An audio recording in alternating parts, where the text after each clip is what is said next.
Assalamualaikum warahmatullahi wabarakatuh.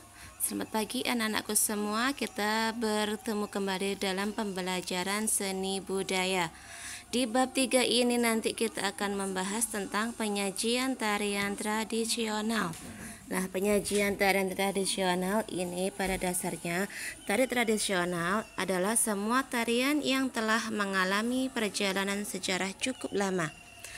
Tari tradisional bertumpu pada pola-pola tradisi yang ada, di antaranya yang pertama, fungsi tari tradisional.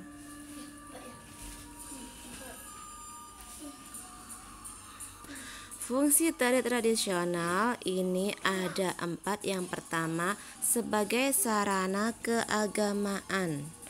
Di dalam kehidupan keagamaan, sejak dahulu manusia menggunakan tari-tarian sebagai sarana berkomunikasi dengan Tuhan.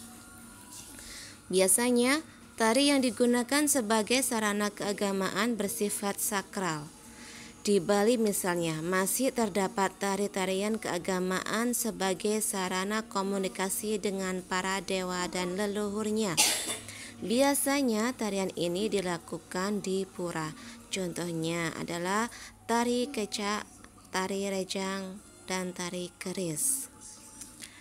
Fungsi tari tradisional yang kedua, sebagai sarana upacara adat. Fungsi yang ketiga adalah sebagai sarana pergaulan. Manusia merupakan makhluk sosial yang membutuhkan interaksi dengan individu lainnya hingga muncullah keakraban. Nah, untuk mendapatkan suasana keakraban tersebut, manusia membutuhkan suatu sarana. Salah satu dari sarana tersebut yaitu tarian pergaulan. Nah, contoh dari tarian pergaulan ini adalah tari jaipong,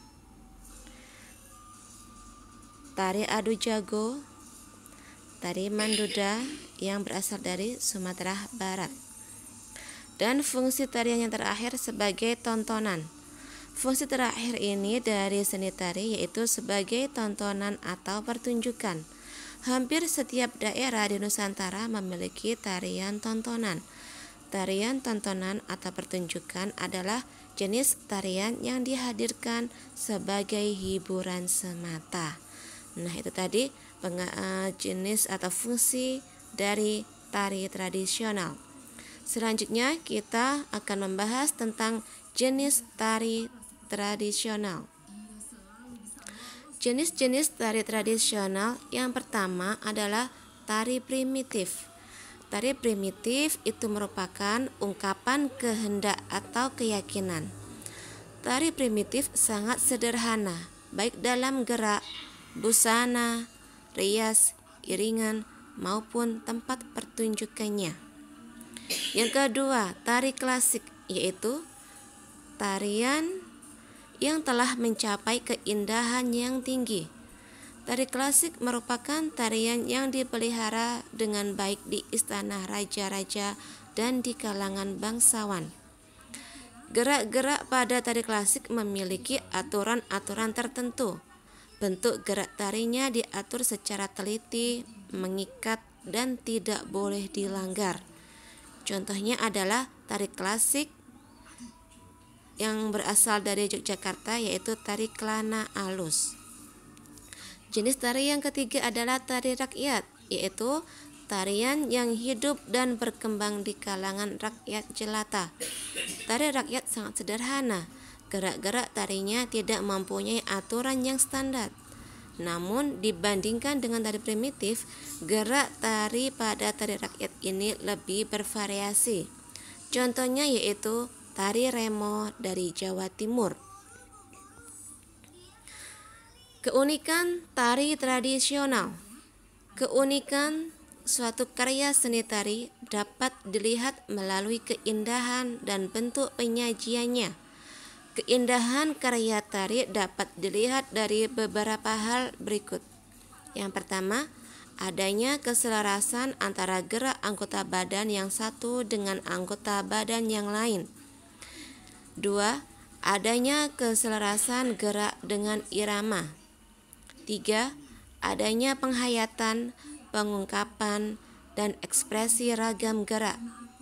4. Penataan tata rias dan tata busana. 5. Penggunaan alat untuk melakukan gerak tari. 6. Penguasaan ruang pentas. Dan terakhir, penggunaan bentuk pola lantai. Selain keindahannya, keunikan tari juga dapat dilihat dari bentuk penyajiannya. Sebagai contoh, bentuk penyajian tari topeng yang ditarikan oleh Inyo Mansura. Karya seni tari tersebut disajikan di alam terbuka dan waktu malam hari dengan penerangan nyala lilin. Dengan penyajian tersebut, maka tari yang disajikan tampak menarik. Nah, itulah anak-anak pembelajaran kita untuk hari ini. Kita lanjutkan di pertemuan minggu depan. Selamat belajar. Wassalamualaikum warahmatullahi wabarakatuh.